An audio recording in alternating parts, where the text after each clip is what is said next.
khusus ya, akan berbakti dan juga nanti akan mengulang balik wacana baca parita untuk menyambut ya, tahun baru Imlek, di mana kita etnis Tionghoa merayakan dan tidak untuk kemungkinan juga rekan sahabat kita yang mungkin menghargai suatu budaya itu juga bersenang atas hal yang dilakukan oleh saudara-saudaranya ini.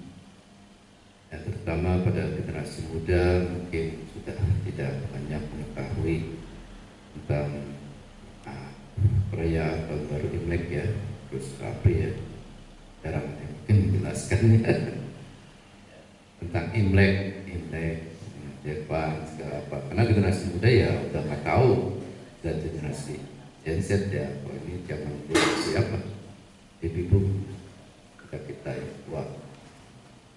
Ya, jadi ya tahun baru Imlek itu ya suatu hal yang baik, yaitu menyambut musim semi. Ya, Jun Kyung-hee, Jun itu ya semi ya.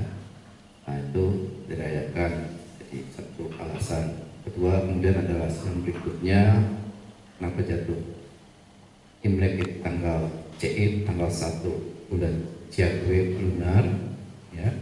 Nah, dikatakan juga menurut tradisi zaman Tionghoa kuno yaitu hari menitisnya Raja Langit Yekong Xiangti ya.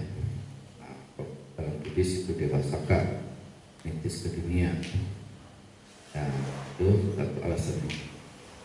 Nah, kedua, alasan yang ketiga adalah ya, hari lahirnya dari Buddha Amitabha Melekut.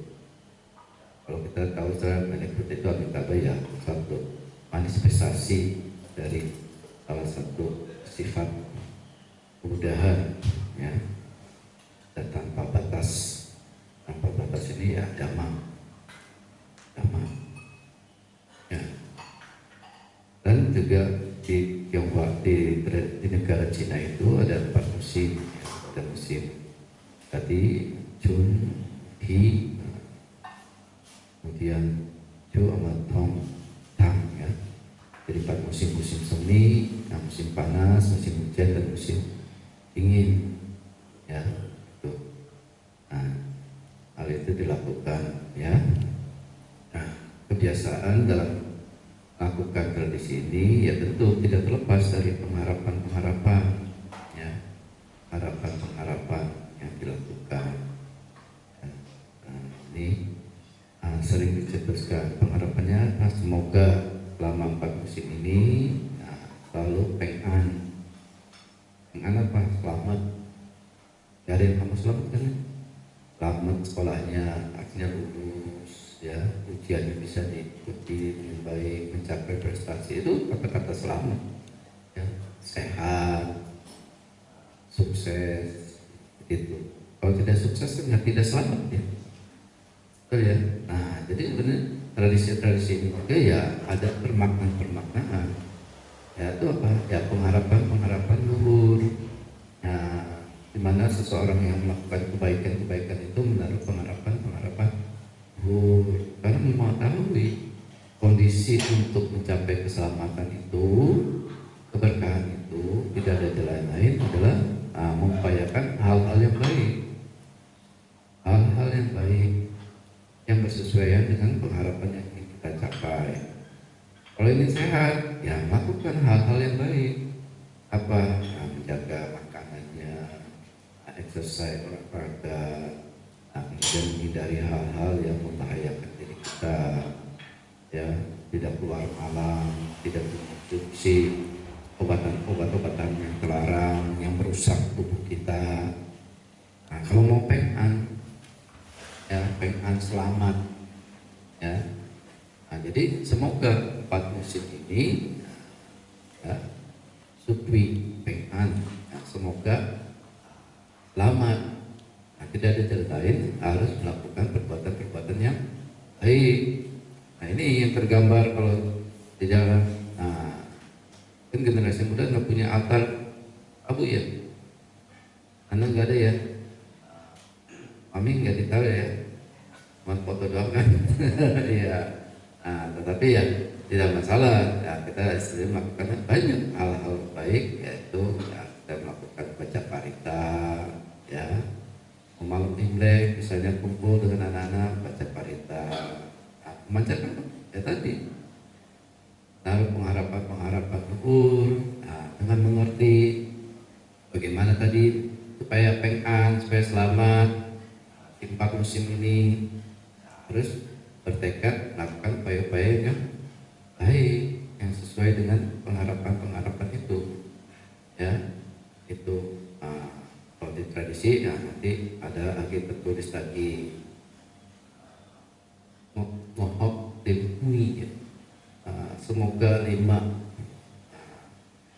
apa rezeki datang masuk pintu, nah gitu. Nah kata hok itu ya apa, hoki rezeki ya, apa nah, datang kekayaan, ditulis lagi banyak anak ya. Itu lagi adalah semoga rezekinya melimpah ya. Jadi itu tradisi itu ya satu bentuk-bentuk ya pengharapan, tapi ya pengharapan itu ya, kalau yang belajar ya tidak menjauhi dari ajaran-ajaran orang-orang bijak. Orang-orang bijak. Kenapa?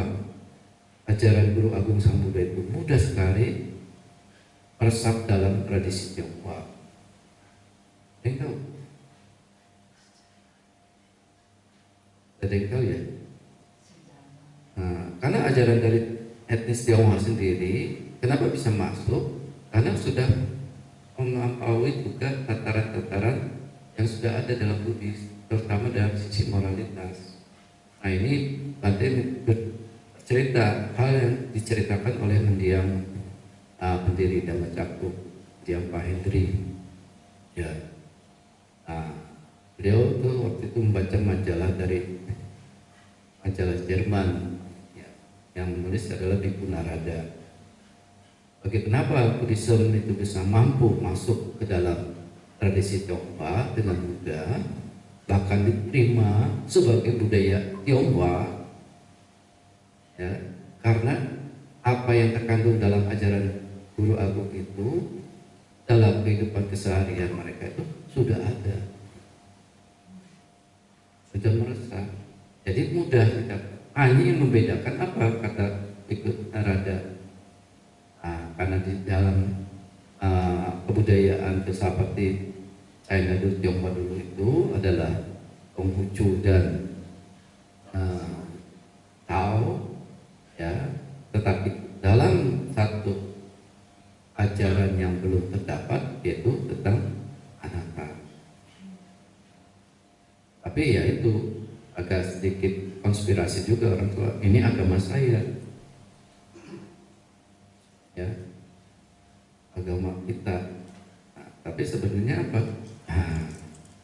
Ada satu sisi yang tidak ada, yaitu apa? Anattanya. Soal bakti, soal apa hal-hal wajib, masyarakat semua mengenal. Ya. Kata hau aja kan sering ya, bakti. Kalau tidak bakti, put hau. Ya. Kata haunya sendiri itu dari mana? Itu menekankan pada apa? Kaligrafi itu bahasanya dari kata anak dan tua. Jadi munculnya pada konsep pada orang tua. Tapi saat itu ya konsep orang tua dulu itu lebih dalam. Ya, muncul kata Tian, mengenai Tuhan, Tuhan kata Tian, Tuhan itu artinya mengedepankan sesuatu yang dari mana kita minum, kita harus ingat sumbernya. kita lahir harus ingat sumbernya siapa. Kita sukses harus ingat sumbernya. Maksudnya orang tua, bisa sukses. Era Pajar sukses harus ingat orang tuanya siapa? Ya kondisi orang tuanya. Dokter Iren sukses harus ingat orang tuanya. Nah, ingat alma maternya, sekolahannya ya. Di mana dulu? Gitu. Ane di Utar ya. Ane dulu di Utar ya. Trisakti, mengingat UI, ya kan? Nah, itu harus mengingat juga. Nah, kata yang di situ kan mengacu pada sebenarnya Tuhan. Ada apa sesuatu yang tadi sumbernya kata how itu, ya, anak dan yang tua yang digabung akhirnya menjadi sebenarnya bapak. Bapaknya sini yang besar tulisannya Tian. Ya, nah mengajarnya apa? Nah, ada segala sesuatu yang mengkondisikan hal-hal yang menjadi kebaikan. Sumber kita harus ingat budi dan tahu budi, hal bakti. Dan Guru Agung sebenarnya menekankan nimita satu rupanam, katanya kata Petita, ciri orang yang baik adalah orang yang tahu budi dan tahu balas. Selain kepada orang-orang yang berjasa, orang tua, alma mater kita, segala macam ya, guru kita dan sebagainya. Nah, kita harus mengingat, kita pun harus mengingat pada apa? Hal-hal yang mendatangkan jasa buat kita, manfaat, mungkin tempat tinggal kita. Ada orang yang berjuang dulu menyimpan misalnya kendaraan angkotnya yang sudah tua, yang sudah tinggal berguna, tapi disimpan untuk ingat apa? Budi. Kalau nggak ada angkot ini, anak saya nggak bisa menjadi sarjana. Itu sebenarnya suatu pola pemikiran, sikap perilaku yang menunjukkan hal-hal yang baik. Tapi kalau generasi Gen Z ribut, banyak pusing. Tetapi bukan berarti generasi muda tidak perlu mengetahui. Jadi ada hal-hal yang sangat baik yang patut untuk jaga. Tapi nanti dari sisi how kita bakti kita mungkin berbeda dengan zaman-zaman dulu. Ya, dengan apa? Ya melakukan hal-hal baik, kemudian melakukan perhubungan, patidana, semoga kan anak keluarga yang telah meninggal berbahagia. Ya kan, sekarang kan nggak mau ya acara seperti kosong meja altar, sembahyang, sediain makanan. Anak muda kan udah nggak mau ya, betul ya? Tapi ya, dipaksa mau. Tapi kan nanti setelah orang tuanya yang maksa nggak ada, hilang semua. Hilang terus tidak lagi mengenal hal-hal yang bersifat baik malah. Kita yang mengerti hal-hal yang bermanfaat baik, yang merubahnya dengan apa? Ya bisa di momen-momen itu kita baca parita, kemudian melakukan kebaikan, melimpahkan jasa. Ya, salah tidak? Salah juga. Ya, karena era ini kan terus berubah ya, UML-nya. Tapi kalau memang hal itu bisa mendatangkan manfaat, ya bagus. Nah, dulu baru dididik juga begitu. Ya ada kan sembahyang, tapi sembahyang itu berbeda zaman dulu. Dulu kan minta pengan tadi kan, pengan, ong, kasih saya rezeki, semoga lulus sekolah, segala apa. Ya, lulus sekolah nggak belajar, lulus nggak? Nah lulus ya, tapi dicetaknya itu, didoktrinnya itu seperti itu. Kalau nggak ada altar leluhur, megang dupa, tapi terus ada perubahan oleh mendiang Pak Hendri itu, undang umat, baca parita.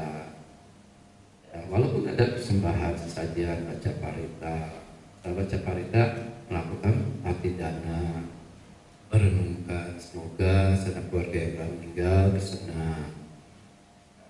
Begitu. nanti generasi berikutnya mungkin berbeda. Ya, apa? Ya, berdana datang kepada orang-orang yang bijak, yang patuh, berdana merenungkan semoga sanak keluarga yang telah meninggal berbahagia. Bahkan itu bisa dilakukan kapan waktu ya, setiap saat direnungkan. Ketika kita berbuat baik, kita merenungkan semoga sanak keluarga yang telah meninggal bersenang.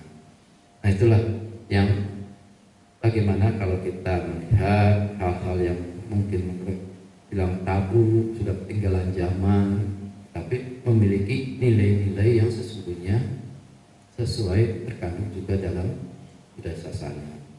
Hanya ada satu tertentu tadi ya, yang di mana dalam disertasi dari Bhikkhu Narada itu dalam tulisannya, kenapa budaya sasana ini mampu menyerap ke negara Tiongkok dan bahkan diklaim sebagai budaya mereka. Nah, karena itu mereka sudah punya dasarnya, ya, dasarnya. Tapi doktrin anatta ini yang tidak dimiliki. Nah, dan mereka sebenarnya mengakui ada kelebihan dari budaya sasana ini, sehingga mereka mau menerima. Ya, kalau sahabat Hindu kan tidak mudah. Kalau mau bicara dewa-dewa, Taoisme kan ada ya, dewa-dewa kena, ada dewa naca, dewa sembokong, macam-macam. Ya, jadi nggak mudah. Nah, itulah ya kulturalisasi dari suatu budaya filsafat. Ya, kita yang mudah memahaminya itu. Ya, itu. Ya, mudah-mudahan semoga peringatan tahun baru Imlek yang akan disongsong oleh kita di Tionghoa mendatangkan manfaat, hal-hal yang baik. Semoga kerukunan persatuan keluarga dapat terjalin dan saling mengenal dengan baik. Bagaimana yang tadi diingatkan, jika minum harus ingat sumbernya. Ya, itu bersama tua yang kebenarannya itu diterima oleh orang-orang bijak. Ya, ingat ya, apa tadi? Kalau minum ingat sumbernya. Ya, kita anak ingat sumbernya. Nah, dapat orang tua. Kita sukses sekolah ingat sumbernya. Nah, sekolah di mana, di MP, ya, walaupun sekolah Katolik, tapi perlu kita bantu kalau sekolah itu membutuhkan. Ya, jangan terus terkotak. Oh, saya kan agamaku udah bukan Katolik. Nah, salah juga ya. Ya bantu guru-guru kita yang Katolik, ya bantu kalau dia sakit, berkumpul bersama alma mater, membantu memberikan donasi apa-apa. Ya, itu hal-hal yang baik. Ya. Nah, mudah-mudahan semoga semuanya berbahagia. Silakan direnungkan, semoga sanak keluarga yang telah meninggal turut bersenang dan berbahagia atas hal-hal baik yang sudah kita upayakan pada pagi hari ini. Yatta wariwaha